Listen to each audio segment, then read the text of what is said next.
네, 한국은행 금통위가 기준금리를 지금과 같은 연 2.5%로 유지했습니다. 성장세는 약하지만 수도권 집값과 가계빚이 금리 인하에 발목을 잡은 겁니다.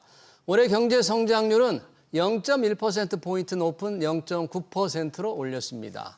김명실 IM증권 연구위원 모시고 금리 유지 배경 그리고 경제 전망 들어보겠습니다. 위원님 어서 오세요. 네, 반갑습니다. 안녕하세요. 네, 시장의 예상대로 이제 금리 유지를 했어요. 2.5%. 뭐 경제 성장은 상당히 안 좋은데 역시 또 부동산 걱정 때문에 그런 거죠? 네, 아무래도 부동산 이슈가 가장 컸죠.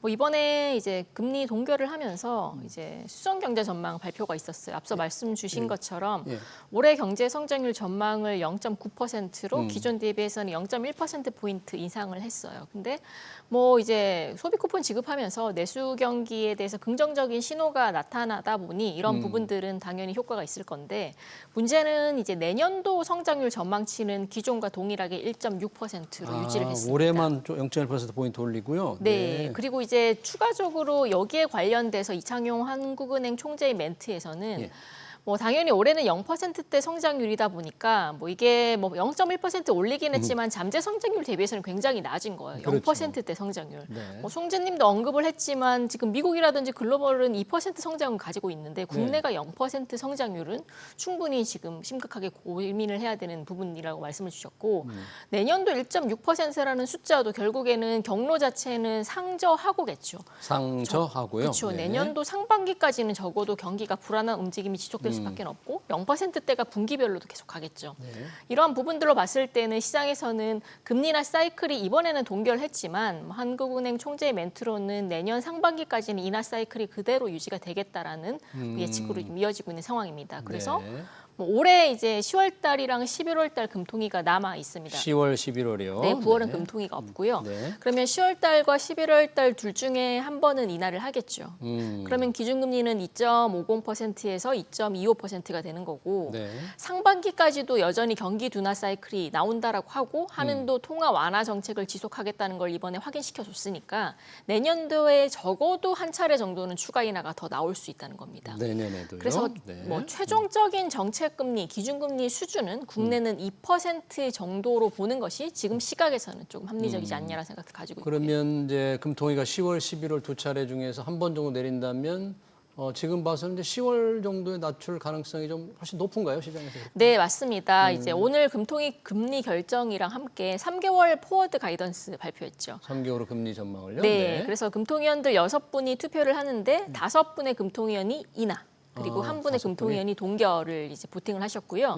뭐 3개월이면 이제 8월 달부터 시작해서 10월 달, 11월 달 모두 포함이 되는데 인하 의견이 5분으로 매우 우세했기 때문에 시장에서는 아무래도 뭐 빠르면 10월 달 정도 인하를 하지 않을까라는 생각들 가지고 있습니다. 네. 뭐 그리고 뭐 앞서 말씀드린 것처럼 이번에 금리 동결을 한 건 경기가 좋아서라기보다는 그동안 6.27 정부의 부동산 대책 이후에 이제 한은에서는 부동산 시장에 이제 과잉이 조금 해소되는 거에 대한 확인이 필요했고 뭐 실제로 몇 가지 지표들은 이전 대비해서는 낮아졌어요. 예를 들어서 부동산 서울 수도권 부동산 가격 지수라든지 그러니까 상승률이 조금 둔화되고 있잖아요. 맞습니다. 네. 거래량도 그렇고 네, 가계 거래량도 많이 대출도 줄고요. 그렇고요.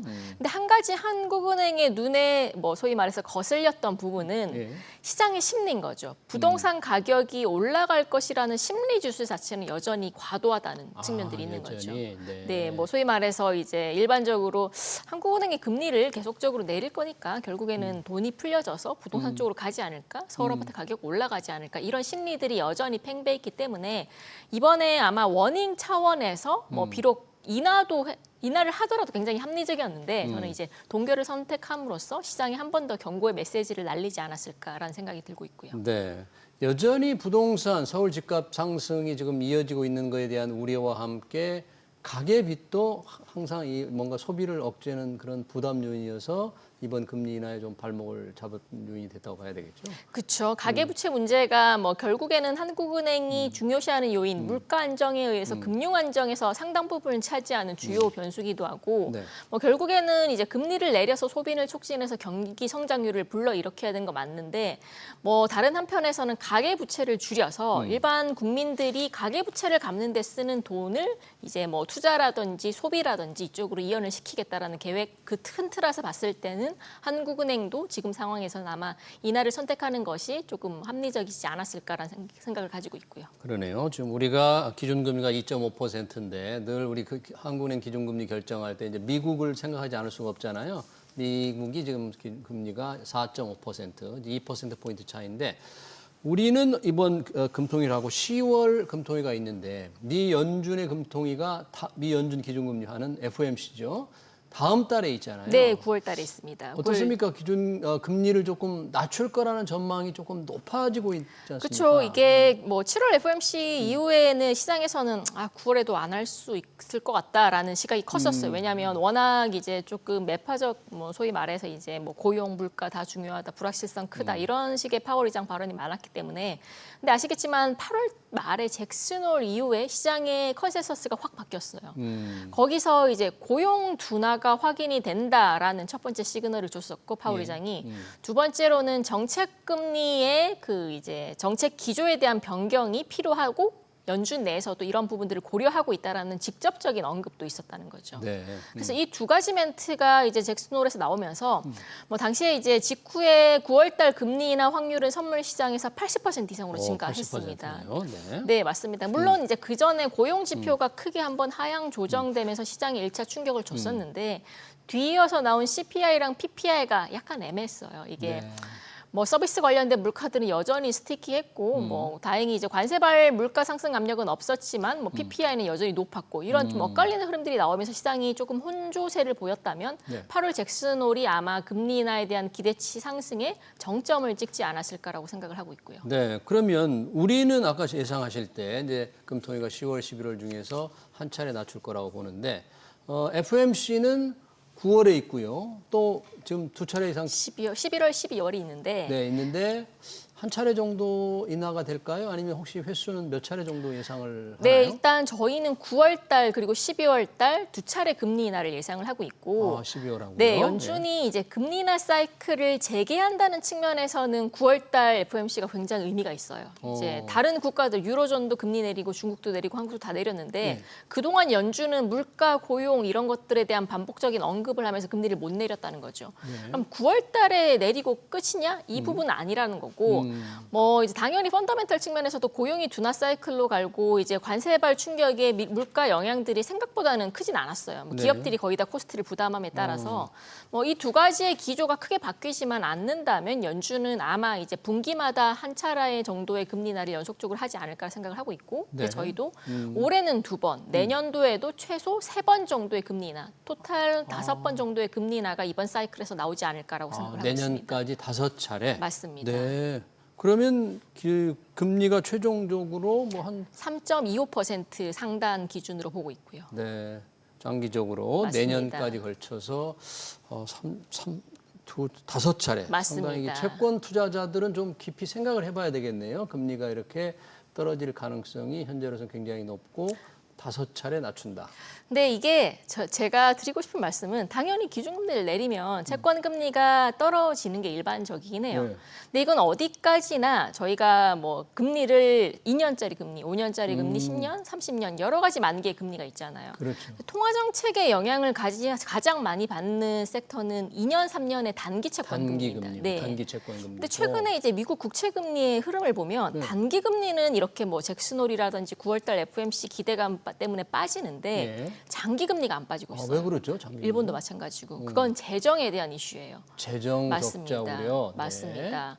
뭐 장기 금리는 기본적으로 기간 프리미엄, 텀 프리미엄이라고 하는 네. 이제 얘를 길게 보유했을 때 내야 되는 프리미엄을 같이 포함되어 있는 거죠. 뭐 네. 일반적으로 따지면 저희는 이제 수요와 공급 관련된 팩터들이 포함되어 있다라고 보는데 뭐 예를 들어서 미국 재무부가 국채를 많이 발행을 하면 당연히 장기물 금리는 올라갈 수밖에 없고요. 네. 미국 채권을 살려던 시장의 수요가 적어지면 또 금리가 올라가겠죠. 근데 최근에 지금 미국 장기채 시장에 나타났던 주요 특징은 미국이 재정 적자가 작년에 1.8조 달러 정도 발생을 하다 보니까 예. 여기에 대해서 굉장히 두려움이 커졌어요. 그리고 네. 정점은 올해 4월 달에 무디스가 미국의 신용 등급을 내렸잖아요. 그러면서 예전에는 달러, 미국 국채면 묻지마 투자, 그냥 눈 가리고도 투자하겠다. 그렇죠. 이런 니즈들이 많았는데 그 뒤로 너네가 내가 빌려준 돈 갚을 수 있을지 갚을 수 있을까에 모르겠다. 대한 의구심. 그렇죠. 그런 부분들이 미국 장기채에 대한 수요자로 이뤄졌고 네. 결국에 두 번째로는 미국이 지금 OBBA 관세, 감세 관련된 법안들이 추진이 되고 거기다가 관세 관련돼서 추가적으로 부과하지만 이게 감세를 덮을지는 모르겠다. 이런 이슈들이 상충이 되면서 재정 적자가 더 커질 수 있다는 우려가 발생을 한 거죠. 그래서 장기채에 대한 투자는 저는 아직까지는 좀 보수적으로 봐야 된다고 생각을 하고 있어요. 그렇습니다. 네. 미국이 FOMC에서 기준금리, 정책금리를 낮추더라도 실제 장기채 시장의 금리가 비례해서 떨어질 건지 그런 부분 그래야만 채권 투자자들에게 조금 호재가 될 수 있는데 그 부분에 대해서는 좀 의구심이 있다. 연방 재정 적자에 따른 그런 부담. 그래서 과연 채권이 제대로 팔리겠느냐 하는 지적을 해주셨네요. 자, 연준 금리 얘기하니까 지금 연준에 아주 난리가 났더라고요. 지금 트럼프 대통령이 연준 이사 리사 쿡 이사를 해임했습니다. 무슨 이 주택담보대출 사기 혐의로 해임을 했다는데 해임 통보를 받은 리사 쿡 이사는 소송을 하겠다 이렇게 지금 나섰는데요. 이렇게 되면 지금 아직 해임이 된 건 아니잖아요. 일단 해임 서한은 보냈어요. 해임하겠다, 널 해임시키겠다 서한은 보냈는데 뭐 이게 연준법상 이제 연준위원 또는 연준의장이 이제 부적절한 이슈를 저지르지 않는다면 법적으로 해임을 할 수가 없어요. 근데 부적절한 이슈. 그렇죠. 뭐 예를 들면 얼마 전에 제기가 됐던 연준 공사비 관련된 이슈, 그리고 이번에 이제 쿡 이사 관련된 모기지 대출 시장 관련된 이슈, 이런 것들은 부적절한 거죠. 그래서 이런 것들을 걸고 넘어져서 결국은 헌법재판소의 결과가 나와야겠죠. 그 결과가 나온 이후에는 정확한 해임이 결정될 건데, 근데 저는 이런 트럼프 정부의 액션 자체가 연준에 시사하는 바가 크다라고 생각을 하고 있어요. 어떻게요? 결국에 내 말을 듣지 않으면 잘릴 수 잘릴 수 있다. 있다라는 새로운 이슈를 만들어낸 거죠. 예. 그래서 지금 시장에서는 만약에 이런 구도가 형성이 된다면 언젠가는 이제 트럼프 정부가 원하는 인사들로 연준이 다 지금 채워지겠구나라는 거죠. 연준 이사 구성이 몇 명입니까 지금? 지금 12명으로 되어 있는데 네, 그 안에서 맞습니다. 그 안에서 연준 위원들의 성향들이 다 다를 달라. 거잖아요. 금리 인하를 계속 주장하는 성향도 있을 거고 금리 동결을 주장하는 성향도 이번 리사 있을 거고. 쿡은 금리 그동안 동결? 트럼프와는 조금 의견을 달리했던 대표적인 인물 중 하나인 거죠. 밑보였네요. 그러니까. 그렇죠. 네.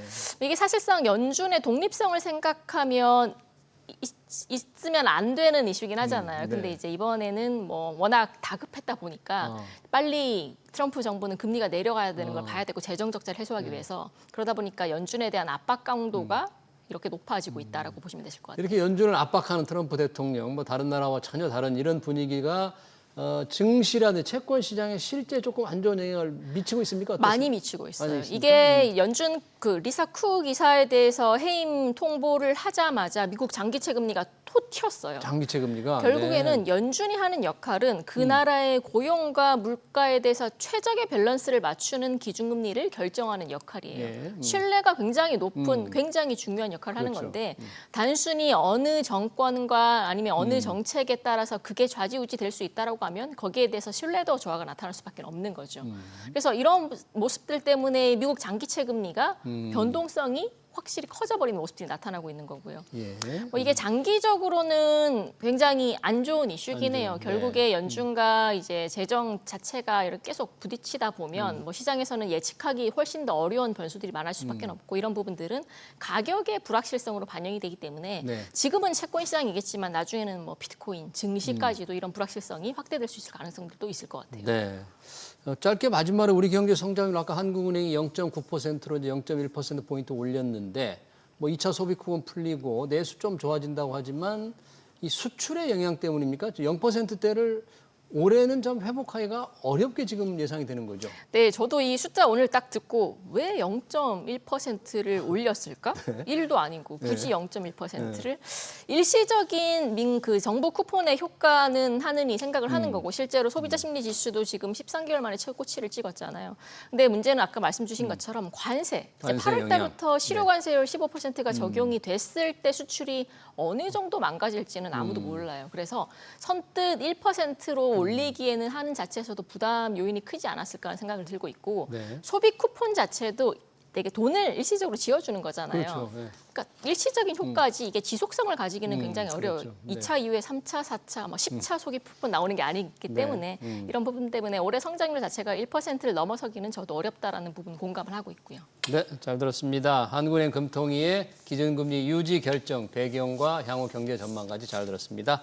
지금까지 김명실 IM증권 연구위원이었습니다. 고맙습니다. 네, 감사합니다. 네.